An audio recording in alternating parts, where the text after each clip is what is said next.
Okay. Hello, guys. Good morning, good evening, good afternoon, whenever you watch this.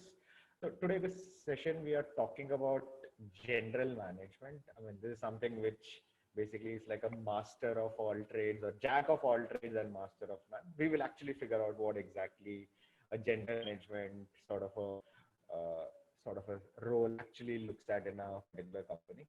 So uh, specifically, this episode is pretty nice for us or very special for us because we have Sourav with us. Sourav is actually our very first convert into an IIM, right? So he Yeah. converted IIM Bangalore in 2018. He basically now just graduated and landed. He came home for a vacation, but he cannot now go out because of, because everyone is stuck at home. So, Yeah. uh, so Saurav, it's almost two years that you finished. I mean, it's 2 years since we last spoke. What do you think Yeah. will be the changes which you have uh, seen in yourself?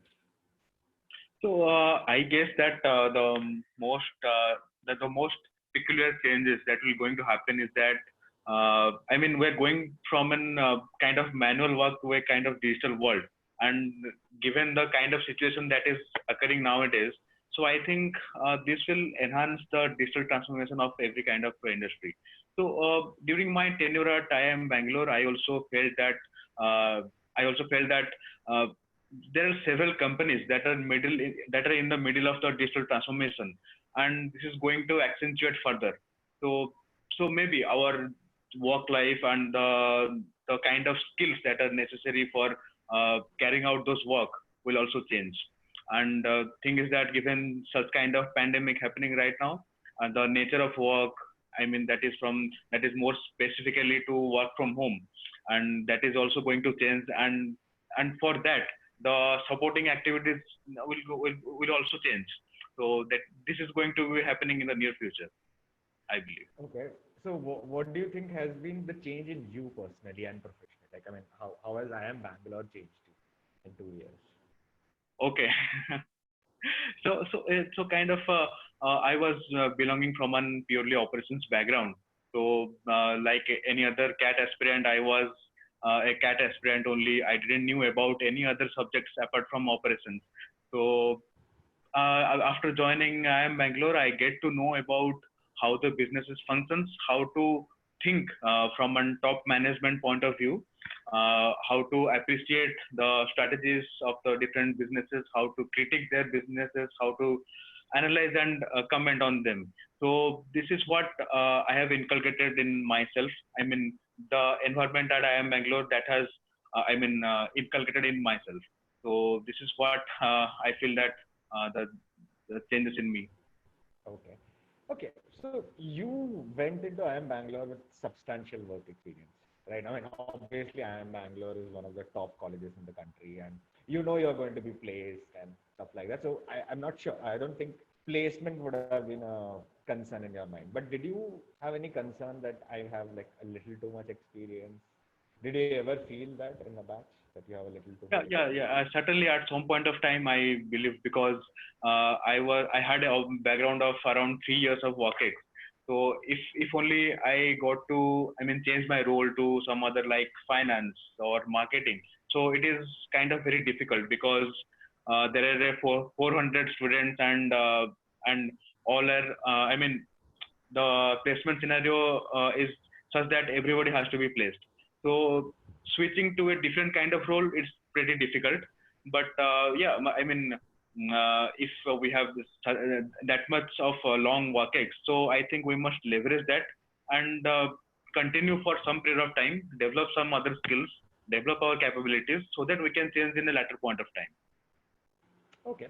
So, I mean, like, obviously, your batch would be a mix of multiple, I mean, like, different sort of work experience. So, can you briefly tell us, without giving the exact, I think the detailed count will also be available on the website, but can you briefly tell us, like, what exactly was your batch like? What was the diversity like, etc.? Because a lot of people speak about diversity and, Yeah. work, especially with IIM Bangalore, people speak about the profile, the background, and a lot of other things besides just the cat score. So can you tell us a little bit more about what your As you batch was and what it looked like? Yeah, so as you rightly mentioned that IIM Bangalore is known for diversity. So there are you can find students from various backgrounds. Like there are around 30 CAs and around 30 to 40 economics background students. Though most of the students are from engineering backgrounds, but still you Okay. can find it diverse lot.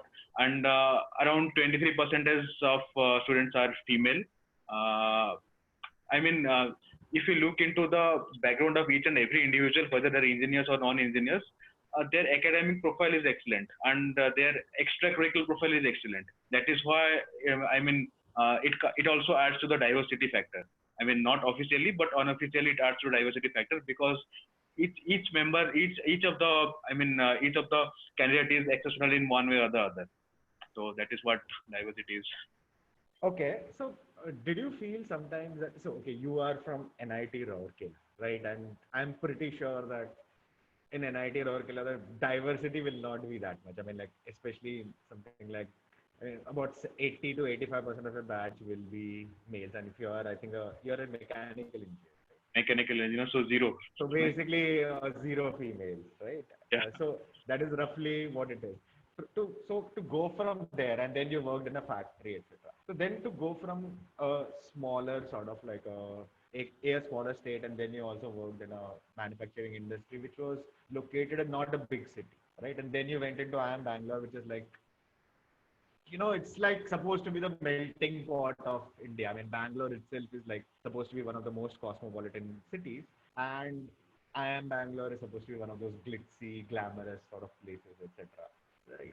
Did you feel like, did you sometimes feel awkward or out of the way, etc., or did you feel like, okay, they accepted you very nicely? So initially, I used to feel because, as you mentioned, that at NIT Rourkela and at also at my professional life, life was a little, slower as compared to that in Bangalore. When I joined IIM Bangalore, so I was taken aback by the pace of the life. Okay. There are people who are, I mean, they are so much aggressive, they are so much fast to learn something or to get into the life itself. And the MBA life is also fast paced. So it was a kind of awkward situation from me. I mean, given my background, so I took some time to adapt myself, and eventually I got into, the flow. Okay. So again, all these, it happens in almost all MBA batches where they say, right, people of a feather, I mean, birds of a feather flock together. So you'll have all the IITNs going and joining into one sort of barrage. You have all the non-IITNs or engineering guys, sorry, economic guys. So you also had like a clique with BITS and NIT guys, or like you guys also used to mix with IITs and all this. So yeah, if we see in our batch that almost half of the batch are consisting of IITs and NITs. So yeah, Okay. there is, uh, like in every college or it's a kind of human Gang. tendency that we form a Yeah. separate kind of group there. So that also happens that the students from NIT Rourkela, we also formed one group, and the students from IIT Kharagpur also formed one group. So it's happened in any kind of scenario, whether it's MBA college or There's no in rivalry or something like that, okay? Or is there like a, what happens in your sports meet? I mean, you guys will go only in that particular group or something like that. yeah. So I couldn't get it exactly. So, I mean, like, so what happens is when you are in a group or in a gang, Yeah. I should not be calling it gang per se, it's a group. Uh, so, what usually happens is that you like to do all the activities together. So, you'll go and watch the same sports together, you play the same sports together. If you are playing the sports, you want to be in the same team. If you're in a case study competition, you want to be in the same team. So, basically, that's what happens, right? So, it happened Exactly. and I am Bangalore also. So exactly, as you mentioned that, groupthink also happens in this kind of scenario. But our curriculum is designed such that in every project group that we got, there is one candidate who is from a different kind of specialization, like he will be Okay. from he'll be a CA or he will from a law background. It is mandatory like that, and one student has to be a girl student. So I think this all scenario, takes into account that we get diverse perspectives from all the stakeholders and all the people. So that is what the MBA environment at IIM Bangalore specifically is. taking care of this kind of things. Okay. So let's go into like what actually the group dynamics part of it. Like, okay. So you are basically an engineer with some amount of work experience, right? Yeah. And you would have interacted with a lot of, people who are either non-engineers or people who have no work experience or completely unrelated or probably worked in a IT sort of software sort of a job, lived their life completely in metro cities, etc. Right? Okay. So how what would you say will be the difference in the academic pursuit of these type of groups? So if I put you in their position, what would they say that you are, like, because you have so much work experience, you behave in a certain manner? Do they think that you have any advantage or any disadvantage over them? Yeah, so I think that I mean they feel that it's a kind of Yeah. advantage because For somebody who's not you, if I so suppose I am you and you are basically somebody who's without any work experience. Now, if you were to evaluate me, right, what would they say about you, or what is your common thing which you heard that was said about people with work experience and that thing? so the common thing is that the people with workers can bring in their experiences, they have experienced in their professional life into the class discussions because ours is a kind of curriculum where most of the learnings is from the class discussions itself. So Yes. we kind of bring in our experiences into the class discussions. We discuss about the companies, our company strategies, our company's initiatives. I mean, it's a kind of debate kind of scenario where, we agree on a point, we disagree on a point, and we collectively get to, I mean, what is the right thing to do in a due course of time. But the people who don't have any work ex, essentially don't have this kind of experiences to bring into the class discussions. So it's a kind of merit for the people who actually have Perfect. certain months of work ex over those the freshers one.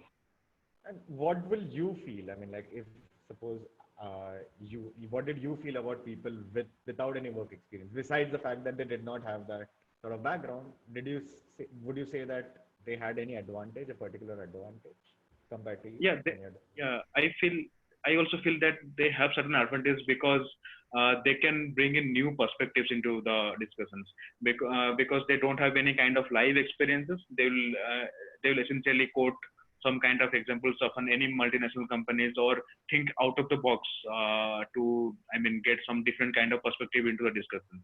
So that is also very essential because we have a particular mindset about any kind of strategy or any kind of company, but as they don't have that kind of experiences, so they will have a different perspective or different out of the box thinking. So it also helps in a kind of classroom setting where the freshers will I mean house for a particular session, and people with work ex will contribute in a different way.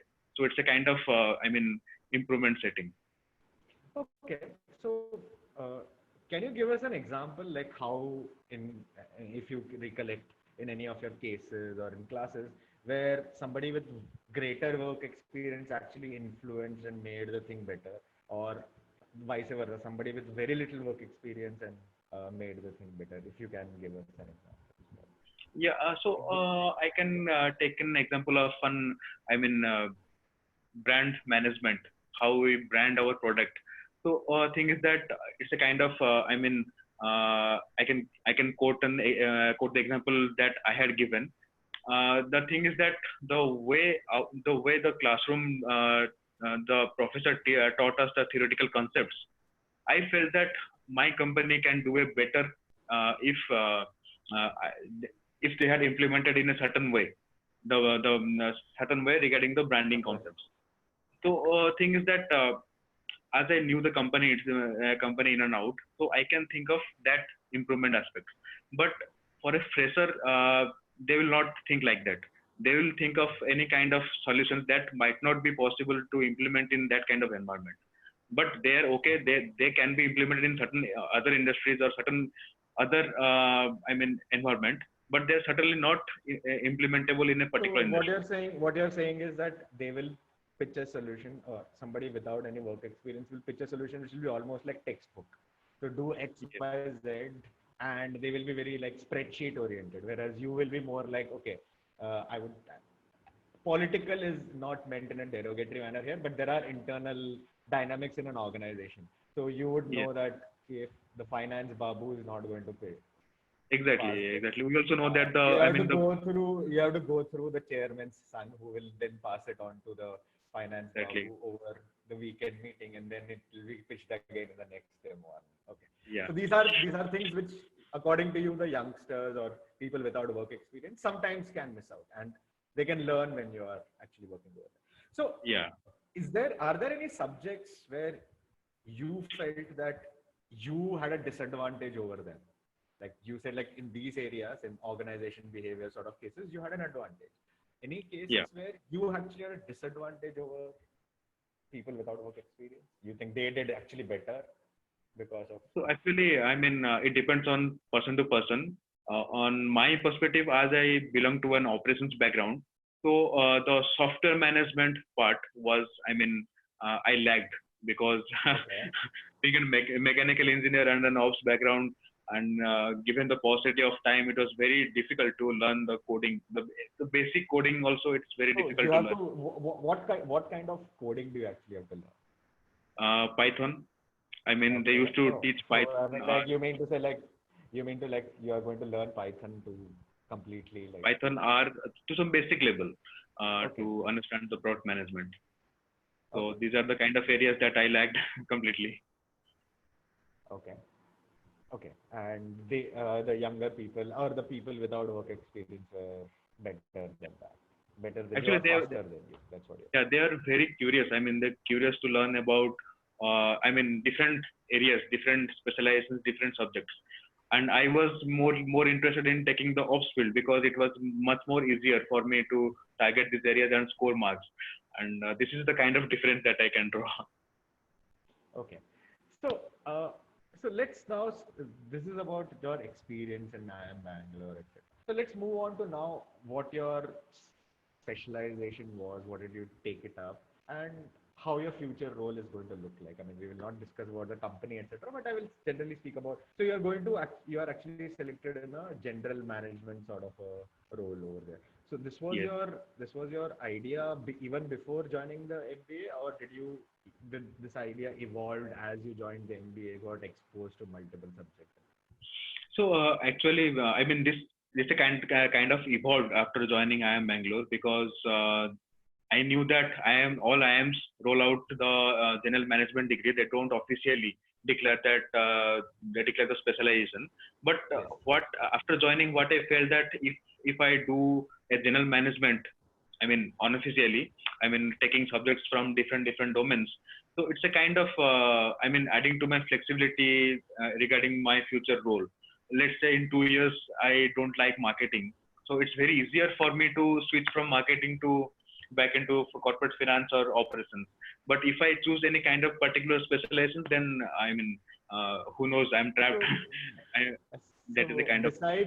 besides operations, what do you think what was the other area which you were very interested in So besides operations? I was pretty interested in corporate financing, corporate finance and strategy, apart from operations space. Okay.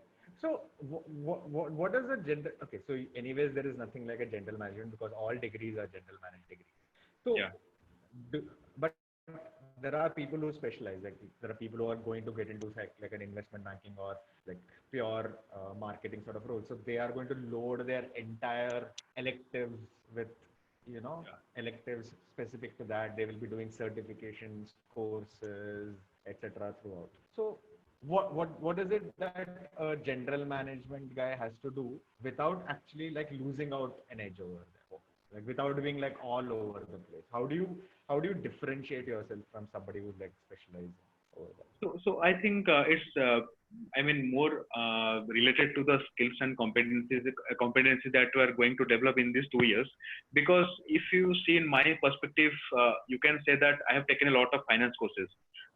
Though I am from an operations background, so I made sure that I move out of the operations zone or my comfort zone to take much of the finance courses. But thing is that I still get into the general management role. The thing is that as an institute, it provides a general management degree. So I think I mean, that is what it matters. And even if we do some kind of certifications or some kind of courses, so it is only a pathway to the interview panel, but it again depends on the skills and competencies where we can move forward. So that is what I believe. So, but you are saying that in an IIM Bangalore, anyone can shift to anyone. I mean, just has to wait, right? I mean, like Yeah. an So operations person. I mean, you could have theoretically gotten into a finance role. May not be an investment banking role, but definitely a corporate finance sort of a role you would have probably moved into, or probably even a marketing. Again, not a completely on the ground FMCG marketing. You might have probably got into marketing, managing the distribution lines, etc. Okay, so that is something which is pretty nice. I mean, there are a lot of, because a lot of people actually have this initial problem that, I have like 3 years of experience in marketing, or I have 3 years of experience in operations. Can I switch to, finance, or can I switch to marketing? So you think these things are possible? these things are possible, but the probability is very less, and it again depends on the skills and competencies.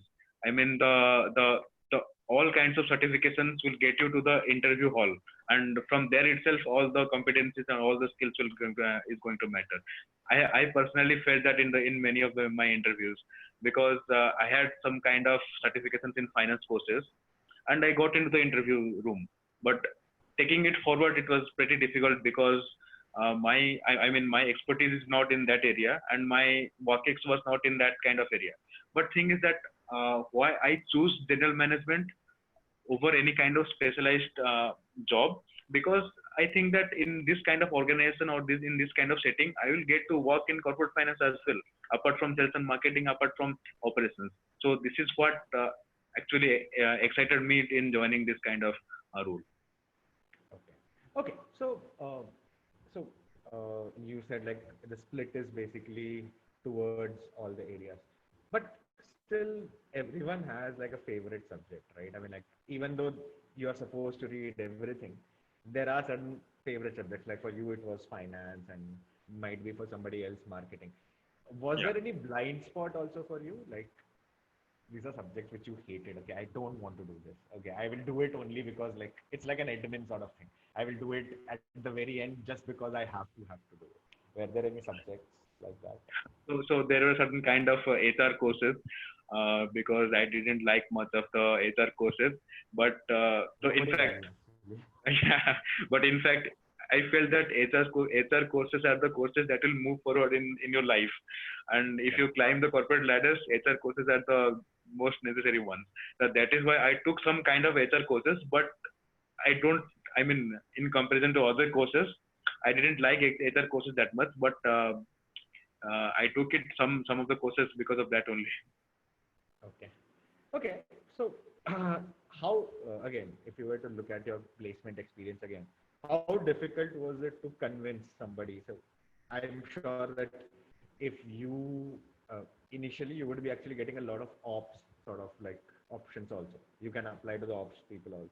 But Yes. suppose in an interview, how difficult was it to convince that you want to go from ops to a manage general management sort of a role? And how did you actually go ahead and do it? If you can tell us a little bit more. It's a kind of difficult thing to, I mean, to convince, because there are several kinds of applicants, and all are telling to, I mean, I'm interested in that field, I'm passionate about that field. So it's very kind of difficult scenario. But again, so you have to, I mean, what I already said, that you should have that kind of skills and competencies in those areas.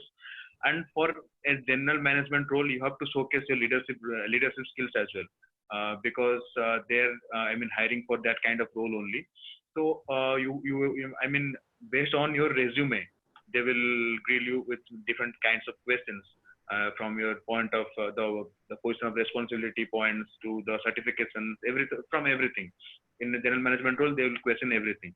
So you have to counter that. You have to, I mean, be clear about those areas that you have mentioned in your resume, and you have to, I mean, prove your point. That's simple.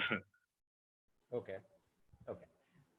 Fine. That is okay. So how can you mentioned a lot about certifications and extra courses, etc. So can you tell us somebody who's preparing for an MBA or wants to get a flavor of what a general management role looks like, what his day-to-day sort of a job is going to look like? How can he, like, at least, like, for example, anyone who's interested in finance is basically going to prepare for CFA right now. They're going to write level CFA 1, level 2, level 3, etc. and so on. So what sort of degrees and certifications, if from your experience, are pretty helpful for a general manager?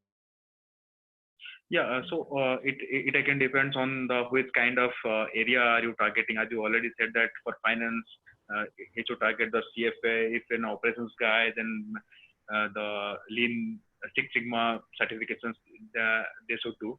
And apart from that, what I already mentioned that most of the companies are in the middle of a digital transformation. So the three skills like data analysis, learning, AI automation are very, very important. So for any kind of student who are preparing for MBA or likely to join MBA program, so these three, I mean, that should be the norm of the day now. So they should be So familiar to data some extent. sciences, machine learning, AI, these sort of things, they are very familiar. These That have they to are be very, known. very required now because I have seen that much of the recruiters that were coming to our institute, they look for this kind of skills with people so that they can drive those changes in the organization. So this kind of So skills are so what exactly? I mean, like, not everyone can become a machine learner, a data scientist, right? I mean, for you, for example, you or yeah. somebody like you, there'll be other people also who would be working in, manufacturing sort of industry. There are a lot of people who work in an IT industry, but they have no relation to data science or, Yeah. machine learning sort of thing, Yes, right? yes, yes. So how can you skill yourself up with data science? Any particular courses which you did? Any YouTube channels? Any online certifications which you took? Can you tell us a little bit more? Yeah, so there are several courses in Coursera itself for machine learning and AI automation. So they can do that kind of certifications.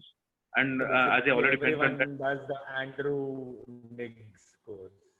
Is it? There is a guy, right, called Andrew Nigg, who runs the Andrew DB, NG, the yeah, learning yeah, hub. Andrew NG, yes. Yeah, Andrew Nigg. Yeah. So everyone does that course, is it?